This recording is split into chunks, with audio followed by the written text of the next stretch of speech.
At a time flower start అయ్యాయి. అవును, at a time immediate flower flower start అయ్యింది. Flower రావడం కూడా మనము టూ మచ్ ఫ్లవర్ వచ్చా. అవును, too much female flower.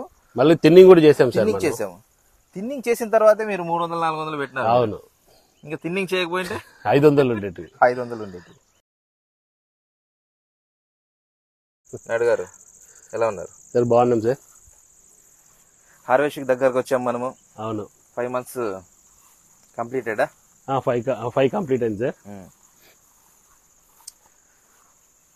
Over setting లో maximum 250, 300 to 400 some. Okay, 250 to 300 major part.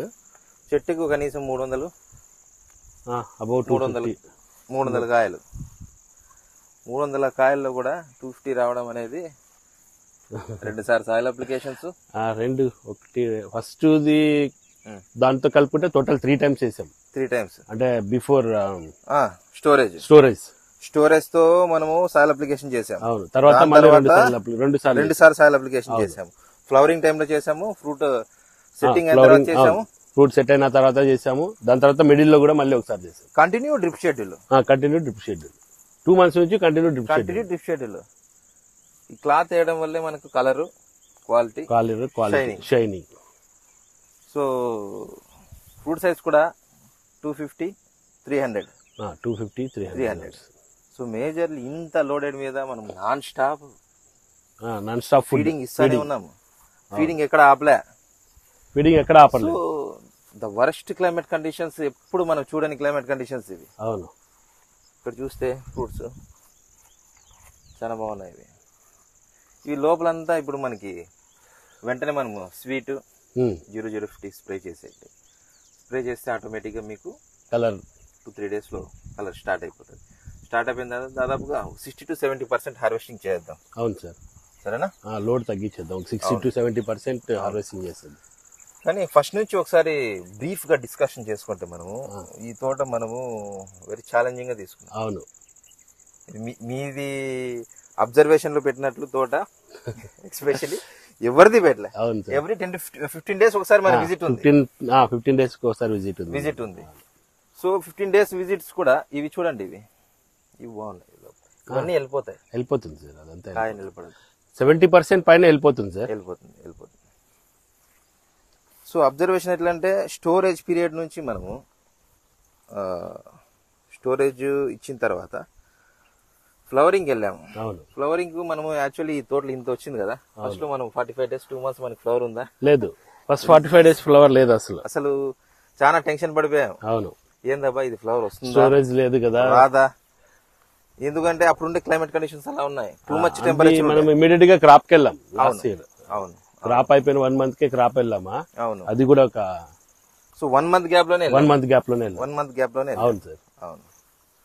So ఇంకోటి ఏమంటే మేజర్లీ ఆ స్టోరేజ్ పీరియడ్ మనం చాలా తక్కువ, అసలు చాలా తక్కువ. మామూలుగా అయితే మనం స్టోరేజ్ పీరియడ్ 60 to 80 days ఇస్తాం, 60 to 90 days. So 60 to 90 days మనం ఇవ్వలే. స్టోరేజ్ పీరియడ్ ఇవ్వకుండా మనం వెళ్ళేసరికి ఏమైందంటే డిలే అయిపోయింది. ఫ్లవరింగ్ ఫీమేల్ ఫ్లవర్ రావడానికి చాలా డిలే అయింది. సో ఫ్లవరింగ్ డిలే అయ్యే కొద్దిగా మనము టెన్షన్ పడ్డాము. దాని తర్వాత అనుకొని at a time flower start అయ్యాయి. అవును, at a time immediate flower start అయ్యింది. ఫ్లవర్ రావడం కూడా మనము టూ మచ్ ఫ్లవర్ వచ్చా. అవును, ఫీమేల్ ఫ్లవర్. మళ్ళీ థిన్నింగ్ కూడా చేసాము. థిన్నింగ్ చేసిన తర్వాతే మీరు 300-400 పెట్టినారు. అవును, ఇంకా థిన్నింగ్ చేయకపోయింటే 500 ఉండేది. క్లైమేట్ కండిషన్స్ కూడా ఏ మాత్రం అనుకూలంగా లేదు అప్పుడు మనకి. క్లైమేట్ కండిషన్స్ ఏ మాత్రం అనుకూలంగా లేదు. ఎందుకంటే సడన్ గా ఎప్పుడు చూడని విధంగా వర్షాలు పడ్డాయి. అవును, సో ఆ క్లైమేట్ కండిషన్ లో వర్షాలు విపరీతంగా ఉన్నాయి సార్. ఎండలు చాలా తక్కువ. ఎక్కడ మనకి బ్లైట్ యాక్టివేట్ అయిపోతుందో, ఎక్కడ మనకి క్లైమేట్ కండిషన్స్ వల్ల మనకి మొత్తం ఫ్రూట్స్ అన్ని డ్యామేజ్ అవుతామో అని చాలా భయపడ్డాం. అవును, కానీ అప్పుడు మనకి మేజర్లీ కెమికల్ కొని ఈ సంవత్సరం ఇచ్చినంత ఇంపార్టెంట్ ఎంత ఇచ్చామో అంతకన్నా ఎక్కువ మనం బయాలజికల్ ప్రోడక్ట్ కూడా ఇచ్చాం. అవును. సో లాస్ట్ ఇయర్ ఏది మేనేజ్మెంట్ కి ఈ ఇయర్ మేనేజ్మెంట్ కి ఎంటైర్లీ వేరియేషన్, చాలా డిఫరెన్స్ ఉంది. అవును కదా. కోల్డ్ వర్షం పడిన వెంటనే మీకు Bacillus subtilis high billion code spray చేయించాం. దాని తర్వాత ఏమైపోయా, ఎక్కడ మళ్ళీ పవర్ కిల్లర్ అదే సూడోమోనాస్ అండ్ ట్రైకోడర్మా రెండు చేసాము, ప్లస్ మరి పవర్ కిల్లర్ కూడా ఎక్స్ట్రాగా యాడ్ చేసాము. అవునవును. ఇంకోటి ఏమంటే మేజర్లీ దాని తర్వాత ఏమంటే కాపర్ బేస్డ్ కూడా మనం బాగా స్ప్రే చేయించాం. కాపర్ బేస్డ్ బాగా వాడాం. కానీ మనం వాడినంత కాపర్ బేస్డ్ ఈ తోటలో హెవీగా వాడాం. అవును సార్. కలర్ ఏమన్నా తక్కువ ఉందా? ఏం లేదు. షైనింగ్ తక్కువ ఉందా? షైనింగ్ ఏం తక్కువ లేదు. అసలు ఏమన్నా స్క్రాచెస్ అసలు ఏమాత్రం 0%. సో కాపర్ వి వాడితే స్క్రాచింగ్ వస్తుంది, కాపర్ వి వాడితే ఏంటి మన ఫ్రూట్ షైనింగ్ తగ్గిపోతుంది అనేది అంతా వాస్తవం. కాపర్ లో ఏవి ఎక్కువ ఎఫెక్ట్ చూపిస్తాయంటే మీకు సున్నం మైలుతుత్తం, బ్లైట్ లైట్ గా చూపిస్తాం. దాని తర్వాత ఇచ్చే మనం కాపర్ హైడ్రాక్సైడ్ ఇచ్చాం ఒకసారి, తర్వాత ట్రైబేసిక్ కాపర్ సల్ఫేట్ ఇచ్చాం, దాని తర్వాత మాస్టర్ కాపర్ సల్ఫేట్ పెంటాహైడ్రేట్ ఇచ్చాం. రెగ్యులర్ గా వాడాం. మనకి ఏమైనా ఎఫెక్ట్ చూపించిందా? ఎక్కడ ఏం లేదు. ఎందుకంటే ఇవన్నీ బ్యాక్టీరియల్ బ్లైట్ ని ఆల్రెడీ బ్యాక్టీరియల్ బ్లైట్ కొద్దిగా అక్కడక్కడ ఉన్న దాన్ని అన్ని చెట్లకు ఆపాం. వేరే చెట్లకు రాకుండా చేసాం. ఈ సంవత్సరం 80% ఆఫ్ కర్ణాటక దాదాపుగా ఎఫెక్ట్ అయ్యి టోటల్ కంప్లీట్ గా వానిష్ అవ్వడానికి రీజనే బ్యాక్టీరియల్ బ్లైట్. ఎందుకంటే అవి అన్నెసెసరీ క్లైమేట్ కండిషన్స్ అసలు ఎక్స్పెక్ట్ చేయలే.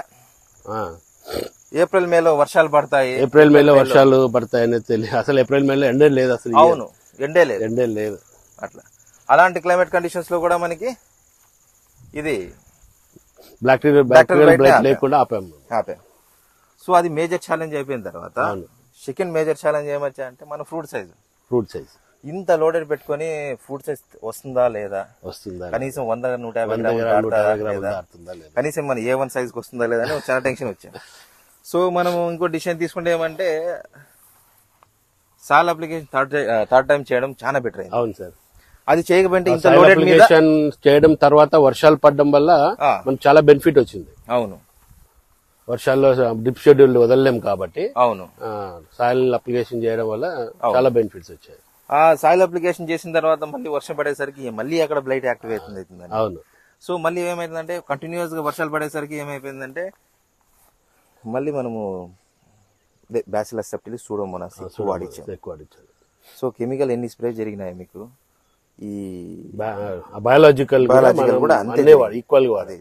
అది కాకుండా మీ లాస్ట్ ఇయర్ మీకు మేజర్ ప్రాబ్లం ఉన్నింది ఏది మన మైట్స్ చాలా నెమటోడ్స్ విపరీతంగా కంటిన్యూస్ గా వాడాం. కంటిన్యూస్ గా వాడాం. మైట్స్ కి బాగా వాడాం, ఫుల్ గా వాడాం. దాని తర్వాత మనకి ఇంకోటి ఏమంటే నెమటోడ్స్ లాస్ట్ ఇయర్ చాలా ఎఫెక్ట్ చేసింది. చాలా ఎఫెక్ట్ చేసింది. వెల్లం ప్రైమ్ వదిలించాం, దానికన్నా హార్టీ ఫంగల్ వదిలించాం, నెమ్రూట్స్ వదిలించాం, పాసిలోమైసిస్ వాడిచ్చాం. సో వాడిచ్చిన తర్వాత 100% మన కంట్రోల్ వచ్చింది. నెమ్టోడ్స్ ని కంట్రోల్ చేసిన తర్వాత మనము మేజర్ గా వచ్చింది ఫ్రూట్ సైజ్ కోసం మనం సాయిల్ అప్లికేషన్ చేయించేసిన తర్వాత మేజర్ ఇంకో ప్రోడక్ట్ వాడాం మనం, ఏది పొమగ్రనేట్ ఫ్రూట్ డెవలప్మెంట్ వాడాం. ఫ్రూట్ డెవలప్మెంట్ ఎందుకు వాడామంటే ఇప్పుడు చూసారా ఇంత తడి ఉంది, ఇంత అసలు మాయిశ్చర్ కంటెంట్ ఎక్కువ అయిపోయింది, అయినా కానీ మీకు మనకు కలర్ తగ్గలే. సో ప్రాబ్లమాటిక్ లేకుండా ఉంది.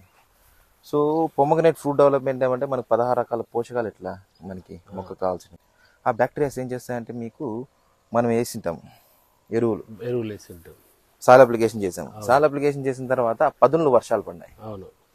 పదునులు వర్షాలు పడేసరికి ఏమైందంటే మీకు కరిగి వేర్లకు అందకుండా లీచ్ అవుట్ అయింది, కిందకి వెళ్ళిపోయింది. అవును, లీచ్ అవుట్ అయిపోయేసరికి ఏమైపోయిందంటే మీకు వేస్టేజ్ ఎక్కువ జరిగింది. అవును, ఆ వేస్టేజ్ అంతా మొక్క తీసుకోవాలి. అవును, మనం 16 రకాల బ్యాక్టీరియాస్ అని చెప్పాం కదా, అవి ఏముంటుంది phosphorus soluble bacteria, potassium mobilising bacteria, zinc soluble bacteria, calcium soluble bacteria, iron soluble bacteria, manganese soluble bacteria, ఈ బ్యాక్టీరియాస్ ఫ్రూట్ డెవలప్మెంట్. ఈ బ్యాక్టీరియాస్ అంటే ఏం చేస్తాయంటే భూమిలో వెళ్ళి ఆ ఫుడ్ ని తిని చెట్టుకి అందిస్తాయి, రూట్స్కి అందిస్తాయి, రూట్ అప్టేక్ పెంచుతాయి. సో దానివల్ల ఏమవుతుందంటే మనం వేసిండేది ఒక గ్రామ్ కూడా ఫర్టిలైజర్ వేస్ట్ కావద్దు. సైజులు మాత్రం వన్ ఆఫ్ ది ఫైనెస్ట్ ఉన్నాయి. తోట మొత్తానికి 1% అన్న ఆంథ్రక్నోస్ ఉందా? ఆంథ్రక్నోస్ లేదు. సర్కస్ పొరా ఉన్నా? లేదు. బిఫోర్ లాస్ట్ ఇయర్ ఉండే మీకు 5 to 10% ఉంది బిఫోర్ లాస్ట్ ఇయర్ 5 to 10%. ఈ ఇయర్ అనేది మీకు దాదాపుగా 1%. 1% అనేది కూడా కూడా చాలా అవును ఎక్కువ. అవును. సో మేజర్లీ ఫుడ్ సైజ్ అది వదిలిన తర్వాత అది ఎట్లా వదిలించామంటే మనము కోల్డ్ క్లైమేట్ కండిషన్స్, అవును వర్షాలు పడుతున్నప్పుడు బాగా కోల్డ్ క్లైమేట్ కండిషన్స్ ఉన్నాయి కాబట్టి, వర్షాలు పడుతున్నాయి కాబట్టి, ఎండ లేనప్పుడు అవి ఎక్కువ వాడినాం మనం. అవును. ఎండ పడినప్పుడు మాత్రం డ్రిప్ షెడ్లు వాడినాం. అవును. ఈ చెట్టుకి ఎన్ని కాయలు ఉంటాయి? ఎన్ని ఉంటాయి చెప్పు. సార్ నా తెలిసి 300. 300. చెట్టు యావరేజ్ 6 కాడికి అనుకున్నాను. యావరేజ్ 300 తగ్గవు. ప్రతి చెట్టు 300. దాంట్లో తరుగు 50 తీసేసి 250 గట్టిగా పెట్టుకున్నారు. అసలు ఆ తరుగు కూడా పోదులే ఈసారి. తరుగు పోయింది ఏడున్నాయి చెప్పు నీకు. మాకు ఆ తరుగు పాకుండేది మేలు సార్, ఎందుకంటే కాయ సైజ్ తక్కువ ఉంది కాబట్టి అలా కవర్ అవుతారు. అవును అవును. ధైర్యంగా ఉన్నా. ఈచ్ అండ్ ఎవ్రీ మేనేజ్మెంట్ మనం ఫస్ట్ నుంచి చేసుకుంటూ వచ్చాము. సో ఫ్లవరింగ్ది కానీ, ఫ్రూట్ సెట్టింగ్ కానీ, ఫ్రూట్ డెవలప్మెంట్ కానీ, సో ఆంథ్రాక్నోస్ కంట్రోల్ కానీ, బ్యాక్టీరియల్ బ్లైట్ కంట్రోల్ కానీ, నెమటోడ్స్ కంట్రోల్ కానీ, త్రిప్స్ మైట్స్ ఎఫెక్ట్స్ కానీ, ఈచ్ అండ్ ఎవ్రీ పాయింట్ మీరు సక్సెస్ఫుల్ గా చేశారు కాబట్టి సక్సెస్ఫుల్ గా పంట వచ్చింది. I'm very very happy. So as soon as possible మనం దీన్ని హార్వెస్టింగ్ రెడీ చేస్తాము. పెళ్లి కూతురు రెడీ చేసినట్టు. సో చూద్దాం ఎన్ని టన్నులు వస్తాయని చూసేసి. సో వీళ్ళు ఎక్స్పెక్టెడ్ లాట్. అది ఇంకా ఫైనల్ గా ఈ వీడియో అయిపోయిన తర్వాత, మీ హార్వెస్టింగ్ అయిపోయిన తర్వాత టైటిల్ కూడా అదే పెడదాం. ఎన్ని టన్నేజ్ వచ్చింది. Tonnage important. ప్రైజ్ అనేది ఏం చేయలేం, మన చేతిలో ఏం లేదు. టన్నేజ్ మన చేతిలో ఉన్నది, అది ఇంపార్టెంట్. అవును అవును. సో ఓవరాల్ గా లాస్ట్ ఇయర్ తో కంపేర్ చేసుకుంటే ఈ ఇయర్ ఏమనిపిస్తుంది? మేనేజ్మెంట్ లో చేంజెస్ చాలా ఉన్నాయి. ఈ మొక్కలో కూడా రావడం కూడా చాలా ఎక్కువ ఉంది. లాస్ట్ ఇయర్ 100, 120 ఉన్నాయి అంతే. అవును. ఫ్రూట్స్ దాంట్లో కూడా ఆంథ్రాక్నోస్, సర్పస్కోరా కొంచెం దాంట్లో. ఈ సంవత్సరము మీ తోట మేనేజ్మెంట్ ఉన్నట్లుగా మనం ఏ మేనేజ్మెంట్ చేయలేదు. ఈచ్ అండ్ ఎవ్రీథింగ్ అబ్జర్వేషన్ ఉంది. ఎవ్రీ 10-15 days 20 days ఒకసారి విజిట్స్ వస్తాము. భూతార్థంలో పెట్టి మనం ఎట్లా చూసాము, అవును, ఆ విధంగా చేసుకుంటూ వెళ్ళాం. సో దానివల్ల అనేది మనకి అసలు మిరాకిల్ జరిగినట్లు నేను ఫీల్ అవుతున్నాను. అవును సార్. సో అట్లా అనమాట. Okay friends, thank you watching this video. Please subscribe my channel Pomo farming. Thank you.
Okay